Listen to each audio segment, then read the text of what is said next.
Well, welcome to another edition of Christ and Culture. My name is Pastor Jeff Short, and today I'm going to do a review on the documentary Leaving Neverland. It's a documentary about Michael Jackson, and it's also a documentary about sexual abuse. Michael Jackson sexually abusing two boys that he helped mentor and helped advance their careers. And then later on, now in their 30s, they are telling about the abuse at the hands of Michael Jackson. Now, the documentary appeared on HBO recently, and I finally had an opportunity to watch all 4 hours of the documentary, so I have seen it.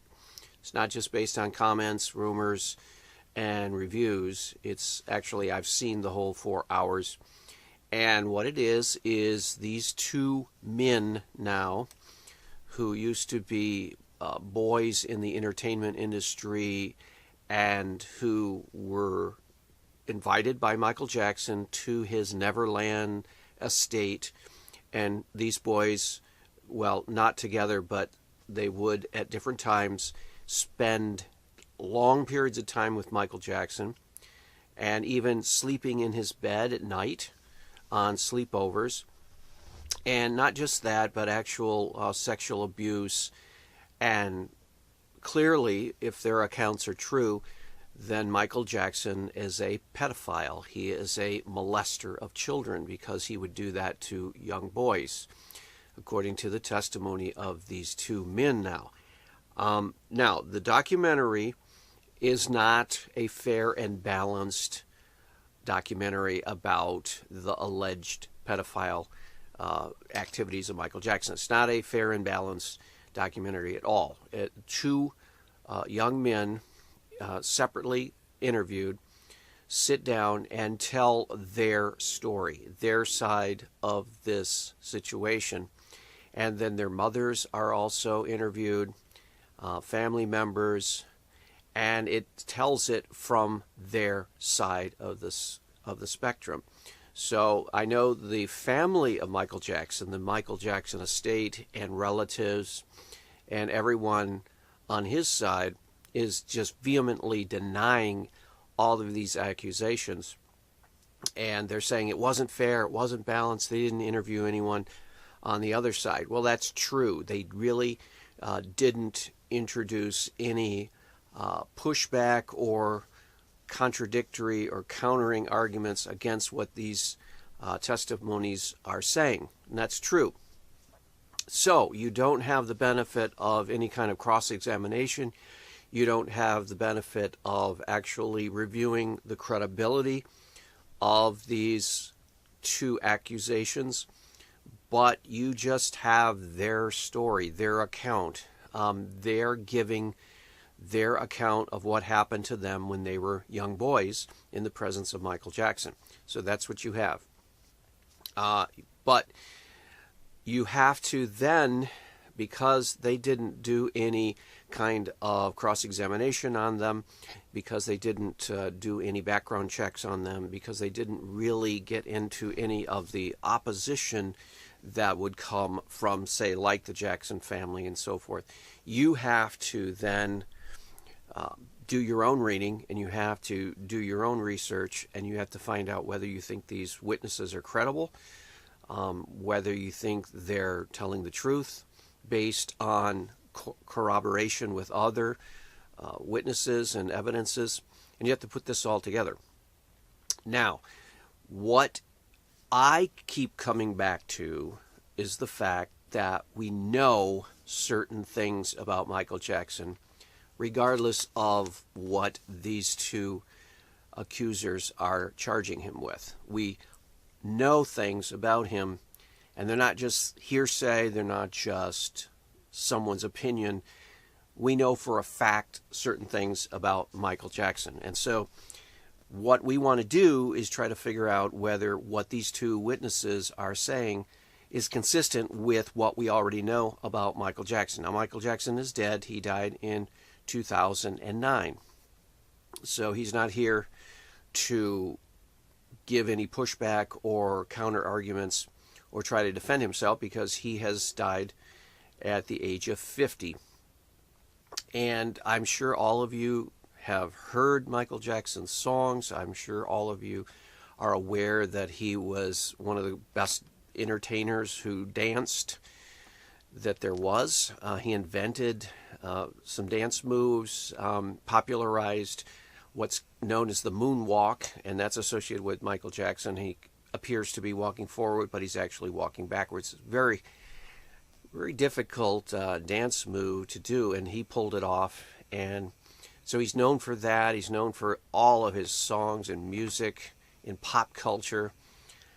He's known worldwide, Japan, all over Africa, Europe. He was a worldwide entertainer, and probably one of the most well-known entertainers in all the world when he lived. And he's still well-known. He's still popular. His music is still selling. So he is one of the all-time great entertainers. So we know a lot about him because his life was public, and we know a lot about him because a lot has been written about him. He's given many interviews, a lot of information out there. So the question we have to ask when we look at this documentary, as a Christian, we want to get to the truth. I know that there are fans out there that love his music and think he's a great dancer and say, well, all these charges could never have been true because he's such a great singer and he's a great dancer. Well, that doesn't make sense. As Christians, the bottom line is truth. What was this man? Was he a pedophile, or is he being charged falsely?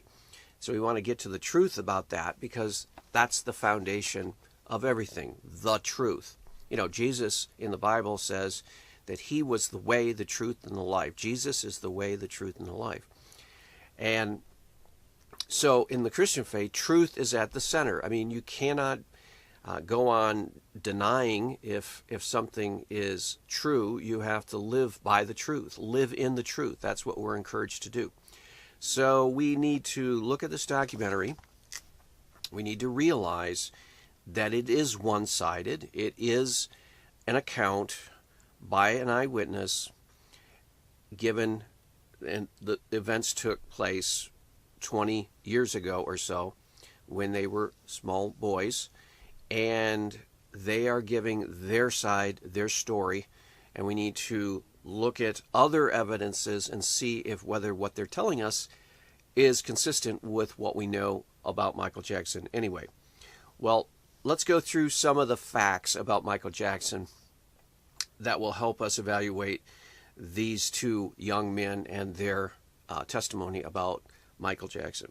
Well, the first thing we know about Michael Jackson is that he did behave in a bizarre manner toward little boys. There's no question about that. If you look at all this video footage, if you look at his concerts, if you look at his public appearances, it seems like he's always being surrounded with little boys. He's always touching little boys. He's always got his arm around the shoulder of a little boy. He's always walking hand in hand with a little boy. Little boys, mostly.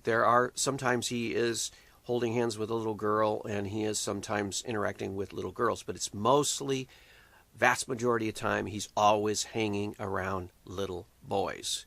It's a very strange thing, very odd. Now, the family has always said, well, you have to realize that Michael is still a little boy at heart because he never had a childhood. He was always in the public eye. He started out with the Jackson 5. That was the all brothers group. 5 brothers, the Jackson 5. They came from Gary, Indiana, and they rose to fame singing pop songs. And they say, he never had an opportunity to grow up like a normal kid.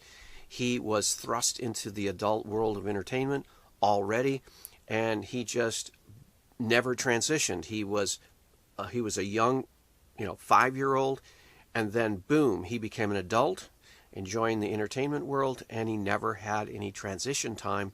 And so his surrounding himself with these young boys is just his way of trying to regain his lost childhood that he never had. That's the family's rationale for his bizarre behavior toward young boys, why they're always around him.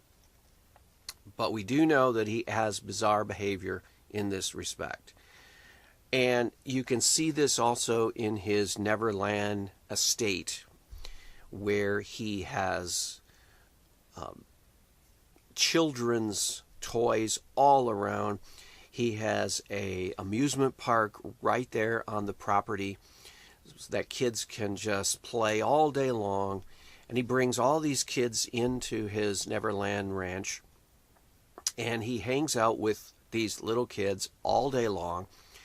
There's a candy store, candy place where they can go and eat all the candy they want, and they can drink all the pop they want, and they can just be kids and act like kids to their heart's content in this Neverland place that he built with all of his riches.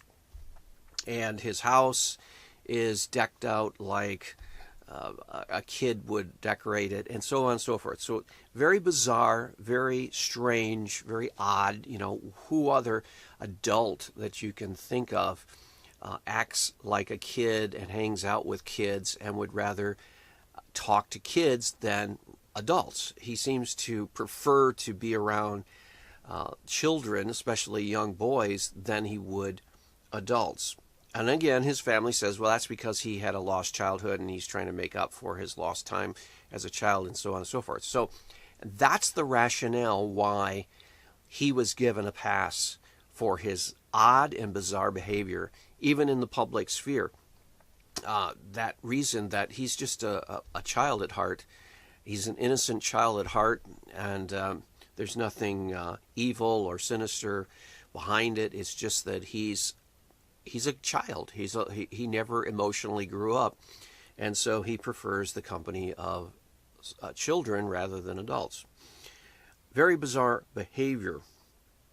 Now, here are some of the other known facts that we know about Michael Jackson that would lead us to believe that maybe the accusations of these two young men now in the HBO documentary is true. And one of the things is that we know for a fact that he would call whoever was his boyfriend at the time, the little boyfriend, whether it was this Wayne Robson in the documentary, or whether it was this Safe Chuck, was the last name of the other accuser. If Michael Jackson was giving attention to a certain boy at a certain time period, he would call this boy all the time, every day, and talk for hours and hours on the phone, and talk and call the house, and so on and so forth. So again, a very odd and bizarre behavior, to have a grown man of in his 30s calling these small boys and talking to them and saying that he loves them. And these are known facts. This is not just hearsay. This is something that is verifiable. The family, the parents of these boys can testify that this, in fact, occurred, that he would call these boys every day if that was his favorite child at the time, and he would talk for hours and hours and hours. And very, very bizarre, very strange. He also had, and this is the most incriminating piece of evidence that we know is a fact, is that Michael Jackson would not only lavish attention on these small boys, but he would actually invite them over for sleepovers, and they would sleep, one boy, whoever he invited over, would sleep in Michael Jackson's bed. So you have this grown adult man, Michael Jackson, and this 7, 8, 9, 10-year-old, 11-year-old, 12-year-old boy sleeping overnight in his home, in his room, alone with Michael Jackson, in bed with Michael Jackson. You have to ask yourself, what normal, healthy, adult male sleeps with little boys who are not his son or in his family or related to him, so there's a family connection? No. These boys were strangers to Michael Jackson until he invited them to his home and invited their parents to visit him. And the parents would be perhaps down in another separate guest room, and Michael Jackson and the little boy would be up in his bedroom behind a locked door in bed together, and they would sleep the night there.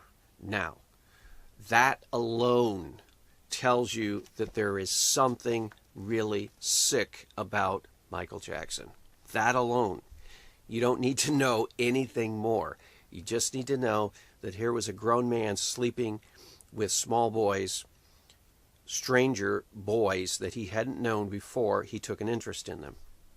And so this is a key piece of evidence. This is not even disputed. This is not even a contention. This is a fact. And even his family, the Michael Jackson family, will acknowledge that. Even the Michael Jackson estate will acknowledge that. But they try to explain it away and say, well, nothing took place. Michael Jackson's just a small boy at heart. It's just two boys, having a sleepover, slumber party, so on and so forth. No, it wasn't just that. Michael and this boy were together, alone, behind closed doors, unsupervised, with also an elaborate locking system so that they would be able to make sure that all the doors were locked, that if anyone was coming, there would be bells and little tripwires that would lead to some kind of clanging alarm system so that they would always know if someone was going to be knocking on the door. There were all these things that Michael Jackson had established to make sure that no one could sneak up on him. And this, again, would lead anybody with any kind of reason to conclude that something was taking place behind that closed door. And it was not something that Michael Jackson wanted anyone to know. And this corroborates really specifically with what these two young men now are saying, is that Michael Jackson told them this was a secret, you can't tell anyone, and that they would have training sessions where they would train as if someone came to the door and knocked on the door. They would quickly get their clothes on, and they would act like everything's fine, and even tell lies to say, no, we were just playing, we were just talking, we were watching video games, and so on and so forth. So the fact is that Michael Jackson isolated himself with these young boys one at a time, had them sleep in the same bed, and that alone should lead you to believe that the accusations against him, the accusations of pedophilia, the accusations of child molestation, the accusations of sexual abuse, they're true. Because it is a fact that he slept with boys, little boys. Now, when you also couple that with the fact that over the years, these are facts also, that Michael Jackson was accused by multiple families and multiple children of sexual abuse. There was an accusation, a major accusation in the 90s that occurred and went to court. And Michael Jackson and this family settled out of court for millions and millions of dollars. And so at that point, Michael Jackson didn't have to admit guilt, and he wasn't exonerated as innocent. He just settled out of court. And his excuse was, well, it would cost more to fight this in court than it would to just settle. And so his reason to the world was, I just want to save money, and so I'm willing to settle out of court. Okay, that was in the 90s. Then there was one that came in the 2003, and this one was another charge of pedophilia, another lawsuit of sexual abuse. And this time he was acquitted by a jury, he was found not guilty, which does not mean that he wasn't guilty. He was just found not guilty by a jury, and based solely, not solely, but primarily on the testimony of one of the accusers right now. One of the boys, one of the men who is accusing him now in the HBO documentary, actually testified in his favor and said that he was lying and that he was scared and he wanted to make sure that Michael Jackson would never go to prison. And he was told by Michael Jackson that if Michael Jackson went to prison, he might go to prison also, and so on and so forth. So he, as a young man, testified on behalf of Michael Jackson. Now he's saying that was a lie, and he wants to no longer be lying to the world. So you have these multiple cases of child molestation charged against Michael Jackson over decades and decades. And his innocence is never really established in any of these.